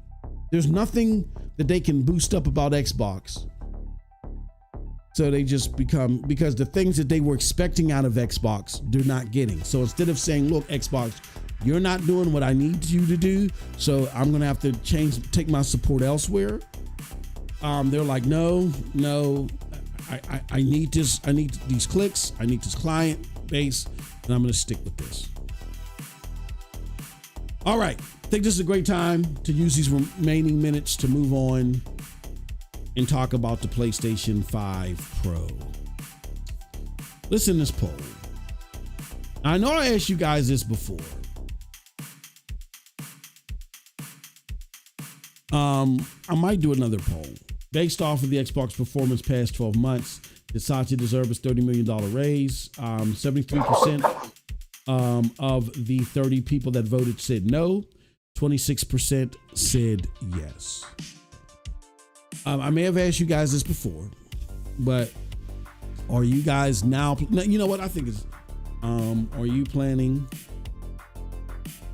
me see. Start poll. You planning to get a PS5 Pro? Let me see. I'm getting day one. I'm getting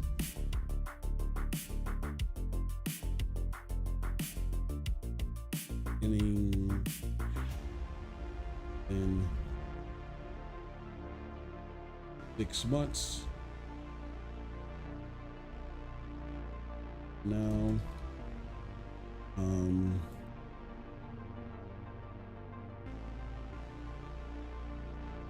absolutely not.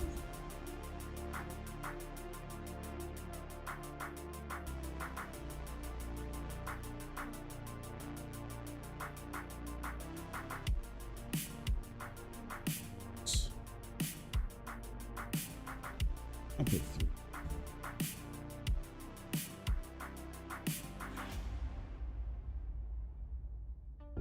All right. Come on, no. Or who's getting PlayStation 5 Pro?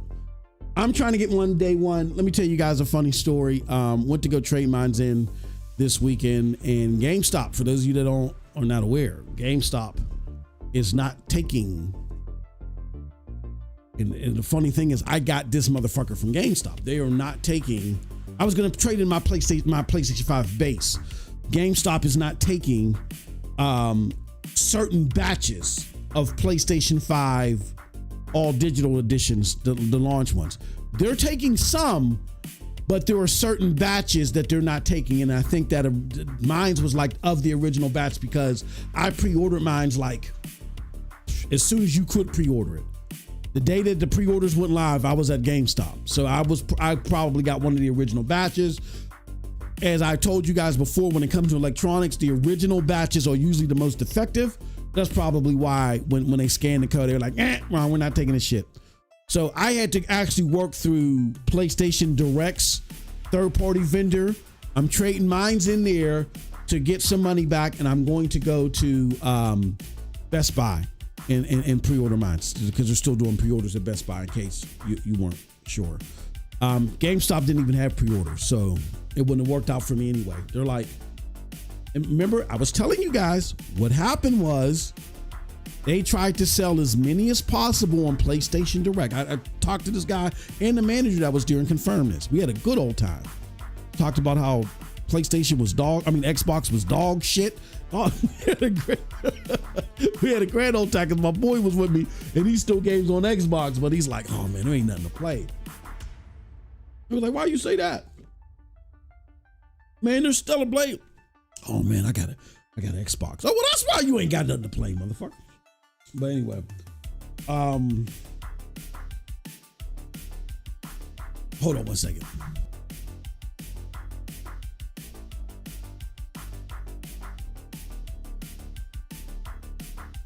So yeah, Xbox was we clowned them for a little bit, had a good old time, and he broke it down to me. It's just like I said. They sold what they could during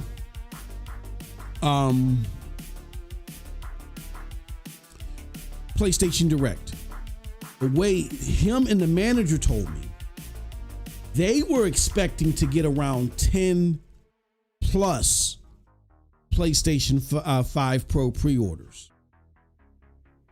They heard that when PlayStation started putting more allotments out there, that dropped all the GameStops, or pretty much most of them, to only getting 5 or 6 each. You see what I'm saying? So it went from GameStops were supposed to get like 10 plus to now each of the GameStops only got 5 or 6. So the dude was like, yo, bro, I'm gonna tell you right now, all of these motherfuckers in the greater Pittsburgh area, they sold out the day of. And we're hoping to get some more, or if somebody pre-ordered it and changes their mind, you know, I might call you, but I'm not gonna. He's like, you need to just come down here the day of. So I didn't want to risk it. I just said, fuck it. I'll just take whatever the exchange rate will be if I sell it to the PlayStation Direct vendor. And then I'll just buy it outright from Best Buy, right? That's what I'm gonna end up doing. But I told you guys, man, you guys got to understand how this shit works. And that's, they were just playing with numbers. And finally, those are the numbers that they're dealing with. And then with Best Buy, I can pick it up. I don't want to do the mail and waiting for the, I want to do that shit. I'm pick it up. So I can pick it up the day of, bring it home. I'm excited, man. I can't wait to play Stellar Blade. Now, here's some interesting things that are happening with the PlayStation PS5 Pro. Let me just put this in here. PS5 Pro. I am seeing a lot of interesting stuff.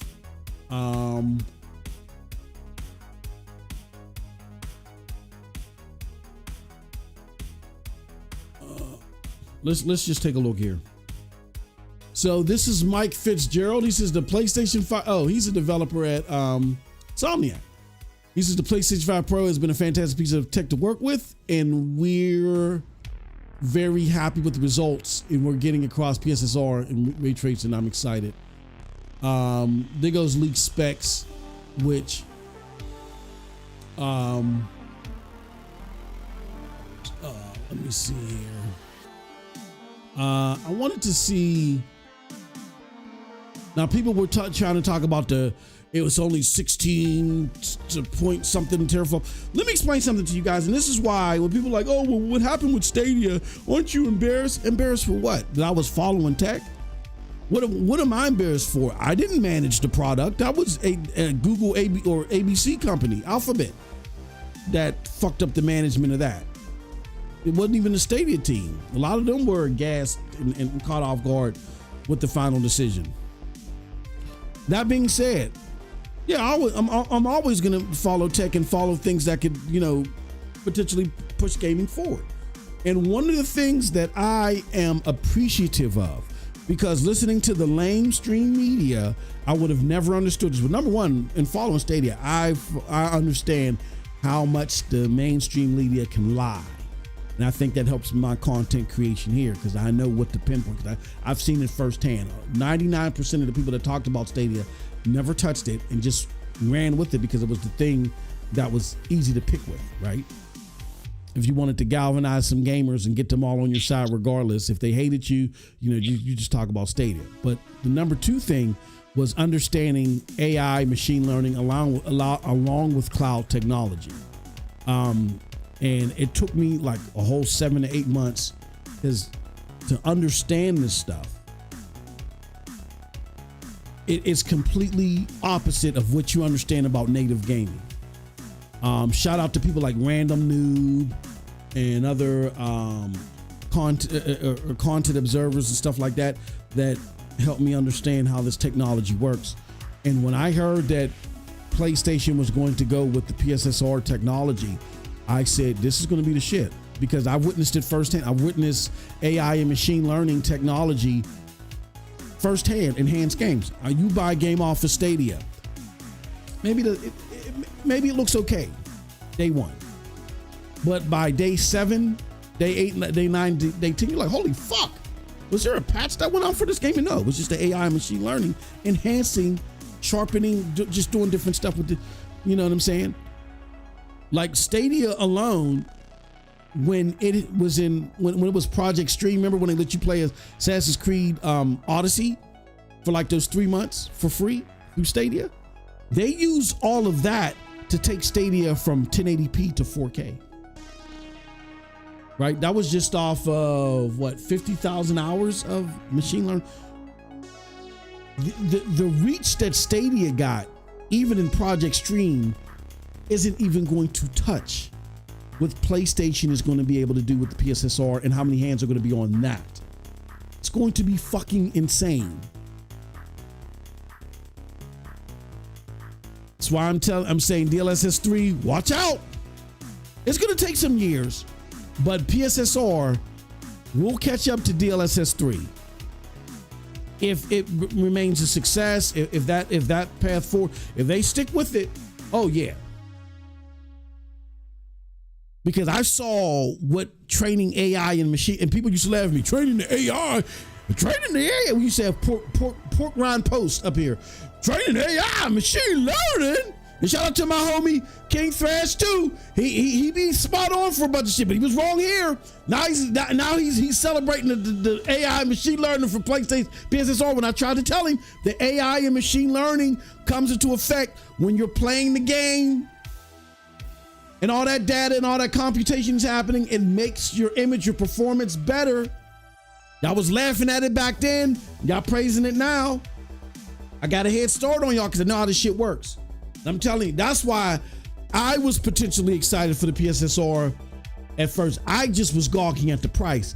And my biggest thing was I wanted to see how well the AI and machine learning worked with the more the CPU bottleneck games. And I think we got a great example with Dragon's Dogma. So now that we're seeing all this praise for the PSSR, people have broken it down. Digital Foundry jumped on that, right? And was like, yeah, the PSSR is doing this and doing that. I know that this is AI and machine learning woven together in a great way. This thing is going to be fucking massive. This is going to be groundbreaking. And if Xbox is going to stay in the console market as far as giving you a competent machine or a competent platform, they're likely going to have to follow suit. But this PSSR, if they stick with this thing, this is going to be ground. I've seen it myself. I've seen where I got a Stadia game. This don't look like Cyberpunk. When I got Cyberpunk day one, everybody was like, Cyberpunk looks great. I was like, I don't look so good for me. But by day 3, it looked, I was like, what the fuck? I was like, was there a patch? Like, no, it wasn't really no. Like, oh shit, okay. The fuck? And it just kept, kept improving. Like, wow. And that's off of the little bit of players that Stadia had. That's off the little bit of players that they had. Imagine what's going to happen off of the massive player base on PlayStation, even if it is only 50% of the PlayStation 5 base gamers. This is going to be bigger than what I think people understand. Even Digital Foundry, I don't even think Digital Foundry understands the scope of this because they're not familiar with this because again, they turn their nose at Stadia, where I embraced it, but I wanted to learn. Not only did I enjoy the platform, but it was also about learning the tech. I'm not turning my nose at technology that has that is potentially groundbreaking. Whether I like the product that it's woven in or not, to me that's asinine. But again, that's them. They can do what they want to do. But this could be potentially groundbreaking because that AI and machine learning, you guys talk about native pixels, and that's why when people are sitting there laughing, it's only 16.7 teraflops. That means nothing. That absolutely means nothing. In the grand scheme of things, it doesn't mean anything. Because when that AI and that machine learning, like for instance, and to prove my point, look at your graphics cards. Your graphics cards with the teraflops that they have doesn't matter because your output is boosted so much off of the DLSS technology, the AI and machine learning technology. It's going to be doing a lot of the heavy boosting. I can't remember who it was. I don't know if it was the head of AMD or the head of NVIDIA. I think it was the head of NVIDIA that said, look, as far as raw hardware power, we've kind of reached our crescendo. We kind of reached the max. The rest of it's going to be AI machine learning. And I knew back in 2020 that at some point in time, it was going to get to a point where you're not going to be able to tell the difference. And we're getting closer and closer to that time period. And this PSSR could be huge, man. So I'm excited. I just wanted to know All I needed to know was it was implemented well. Now that I know that it was implemented well, oh shit. I had to have a pro. I had to have a pro. So if those of you that are still on the fence, we're looking at the poll. 63% of y'all say you're getting it day one. 19% said you're not sure. 15% said I'm getting within the first 3 months. And 4% said you're absolutely not. For those of you that are still on the fence, the not sures, when I bring mine home, I'm gonna show you guys. You guys will be able to see. And I can do I'll do live streams, but because of my capture card and shit like that, and the fact that it's better for me to do videos. I'll do some live streams, but you won't see the visual effects unless I do a recorded video. That's kind of why I'm doing the Dragon Age videos the way that I'm doing them, because I want you guys to see as much as the visual prowess that you can see. You know what I mean? So, but yeah, I got a head start on that. I know it. That's going to be up my alley. And as y'all see this AI and machine learning really get better and better and better, you guys are like, what the fuck is going on here? Like I tried to tell y'all mofos. But let's get to the rest of the chat. X-Bone is no longer in console competition since PlayStation Sweden.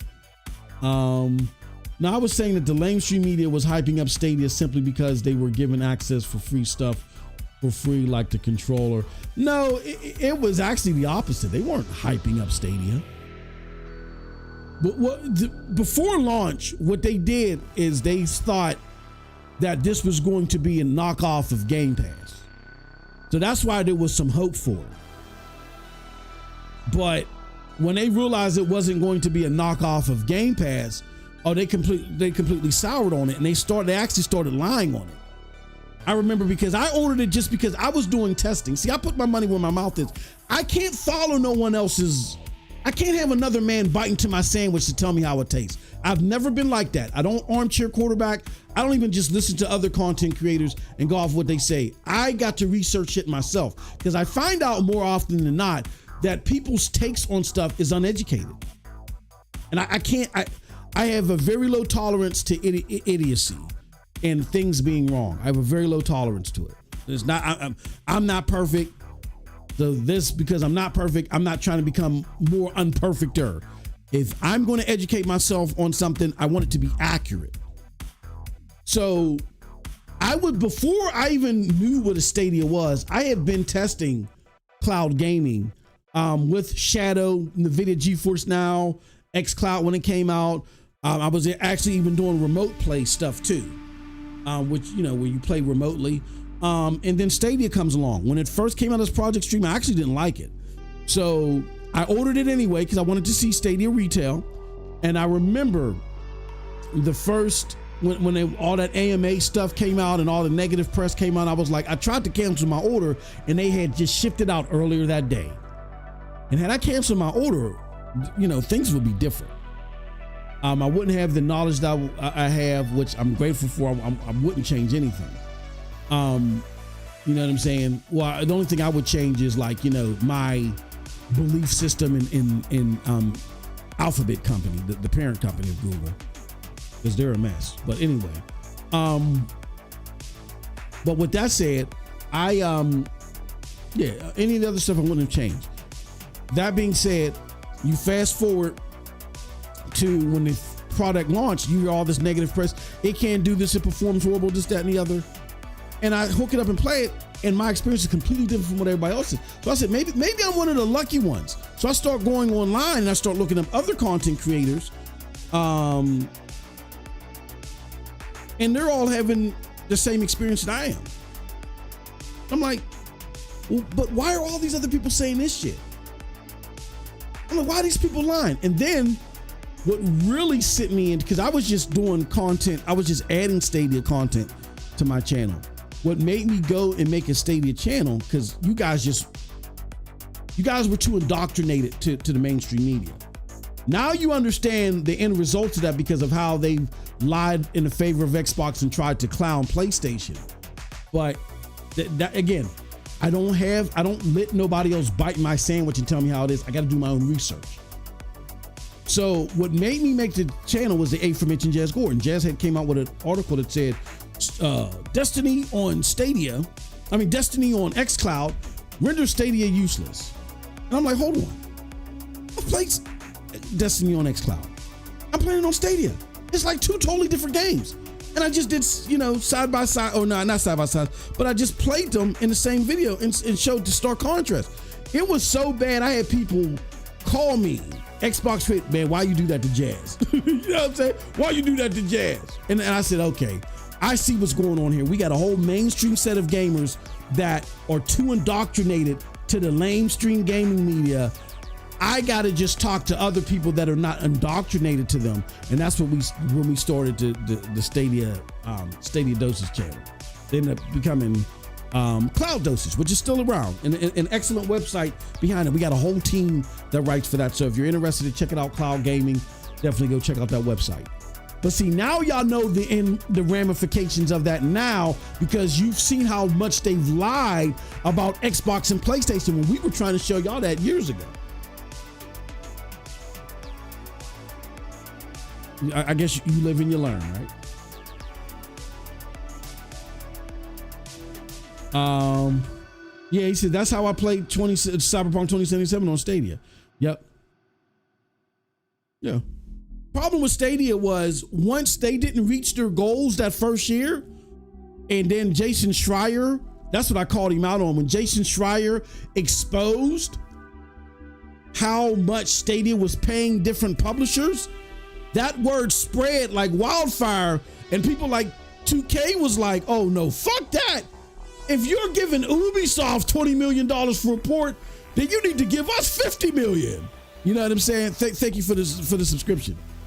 And the rest was history. It was over. The rest was history. Shout out to Real World Vision for becoming a member. The rest was history.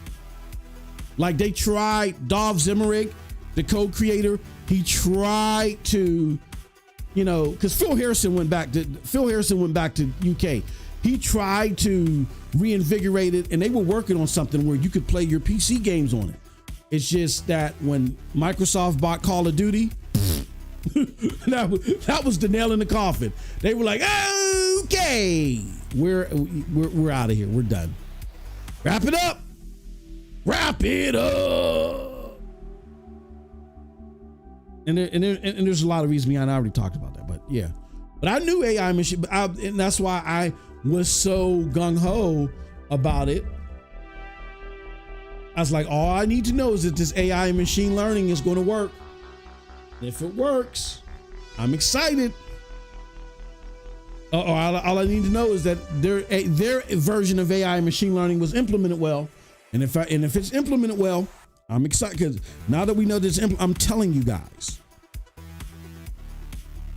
the more hands that you have, like for instance, you guys are in the chat talking about Cyberpunk 2077. So Cyberpunk 2077 on Stadia looked great and continue to look great through the test of time because of that was like of the biggest game that people were playing on Stadia. So again, that's more data being calculated, adding to the machine learning, okay? Adding to the AI, making the game look better. You're gonna get that times 100. You know what I'm saying? You're gonna get that times 100 with because there were hundreds of thousands of people playing Cyberpunk on Stadia. We're talking about millions, if not tens of millions of people that are going to be playing on the PlayStation 5 Pro. Do you understand what I'm saying? Hundreds of thousands versus tens of millions. It only took hundreds of thousands to take Stadia from 1080 to 4K 60. What the fuck you think is going to happen? That's why all this shit out here that you're seeing with the people saying, oh, it's only 67 tier flops, they don't get it. They don't understand. All they can do is hate. They have no idea. This thing is going to be groundbreaking. All we had to do is find out if it was implemented well, and from all intents and purposes, it is implemented well. Yep, and here goes one more thing, and then we can get out of here. The PlayStation 5 Pro will feel 100% more powerful thanks to the PSSR upscaling, which allows games to jump from medium to epic settings and enable ray tracing at 60 frames per second.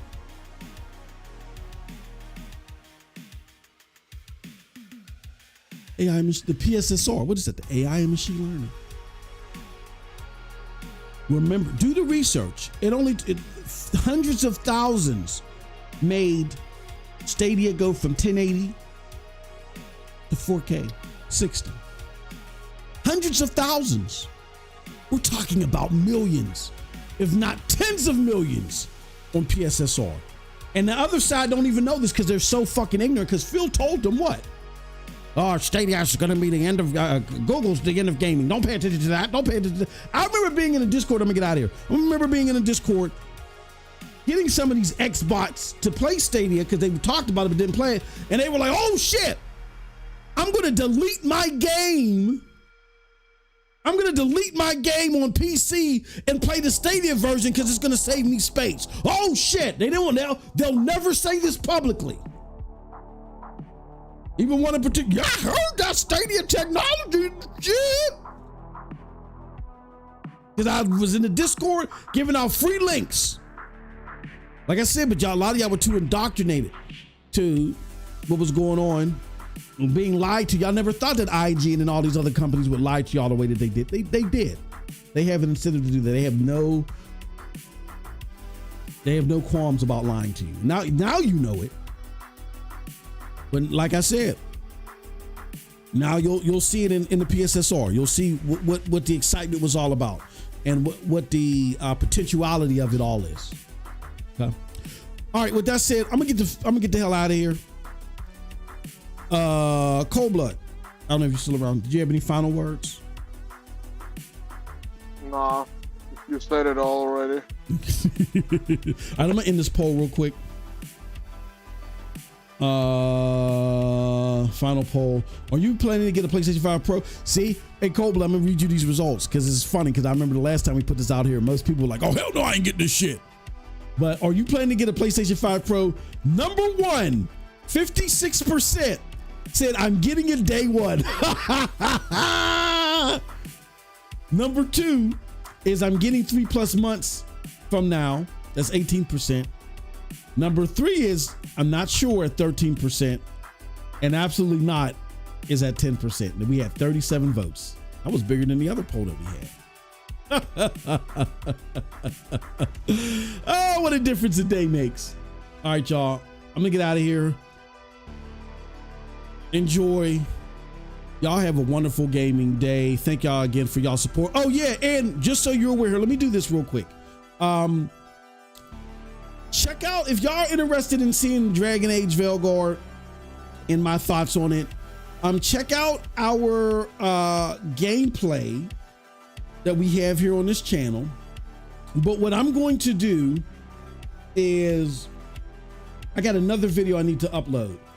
I'm going to put the rest of the gameplay on our streams channel, which is right here. MM2K Gaming Streams. All right. So check that channel out, please, and subscribe to it, because we got you'll see there's a lot of great fucking gameplay over there between me and Cole, definitely Cold Blood. What I'm going to do is the streams are going to go there from now on, high quality streams, that is. And then what I'll do is my review of each play session will be on the main channel. We'll just, we'll do it that way. All right. With that said, I appreciate everybody. Thank you. Have a wonderful gaming day. Peace.